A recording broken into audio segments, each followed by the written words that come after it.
Bago naman ang barilan sa Senado, napakanta pa si Senador Bato de la Rosa. Humiling din siya sa kanyang mga taga-suporta na magtipon sa harap ng Senado. Narito ang Frontline Report.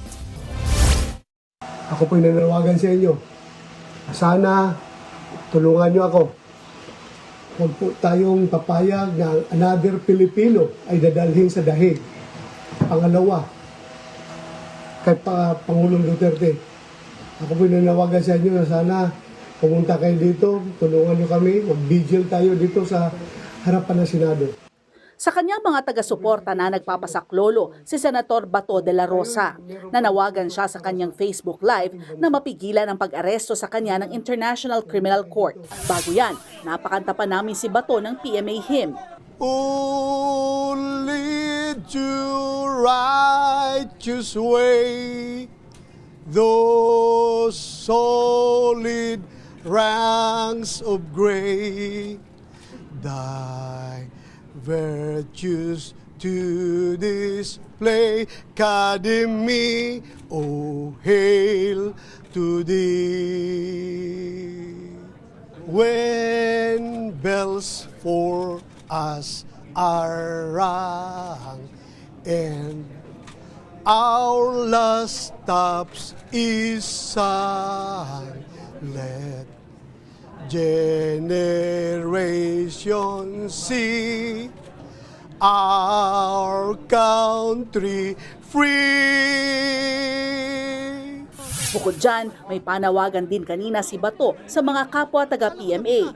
I am not appealing for a violent support. I am appealing for a peaceful support para naman makita ng mga gobyerno natin kung hindi nila pinapakinggan yung aking pakiusap na ako ay isang Pilipino na humihingi ng suporta galing sa inyo, na dapat sana ay huwag niyo akong ipagkanulo sa mga dayuhan. Pero ano bang klaseng suporta ang gusto ni Senator Bato sa kanyang mga Cavaliers? Paglilinaw ni De La Rosa, hindi niya sinasabing maging unloyal ang mga kabaro sa administrasyon. But you're not calling na maging unloyal yung mga sundalo sa No, Marcos administration? no. We belong to one country. We serve under one constitution. Serve and protect the Filipino citizens. Yun lang naman ang sinasabi ko.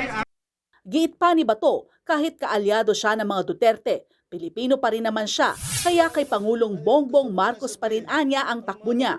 Regardless of our political affiliation, Duterte man ako, siya Marcos, naglaban-laban yung dalawang kampo na yan, still the fact remains that ako ay Pilipino at siya ay Pilipino, siya ang presidente at ako ay citizen ng Pilipinas, kanino ako hihingi ng tulong?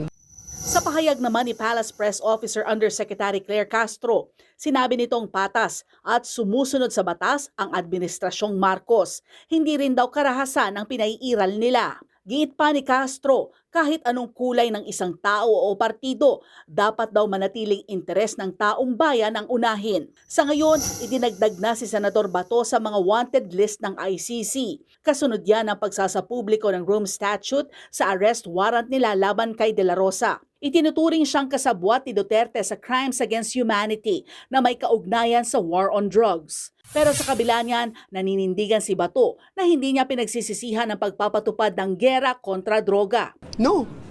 Why do I regret? Makita mo yung masaya yung kababayan natin na nag-enjoy sila, na peaceful ang ating paligid. Mga kababayan natin nagpapasalamat. May mensahe naman si Senator Bato sa mga kasamahan niya sa Senado na hinihimok na kusa siyang sumuko. Makiusap rin ako sa kanila na huwag masyado kayong atat na makulong ako. Hintayin lang ninyo. Pagbigyan lang niyo ako ng chance na i-avail yung remaining legal remedies. Nagbabalita mula sa Frontline, Faye Tobias, News 5. Mga kapatid, Mean Los Baños po, huwag magpahuli sa mga balita at impormasyong dapat ninyong malaman. Para sa mas malawak na balitaan at diskusyon, mag-follow at mag-subscribe na sa social media pages ng News 5.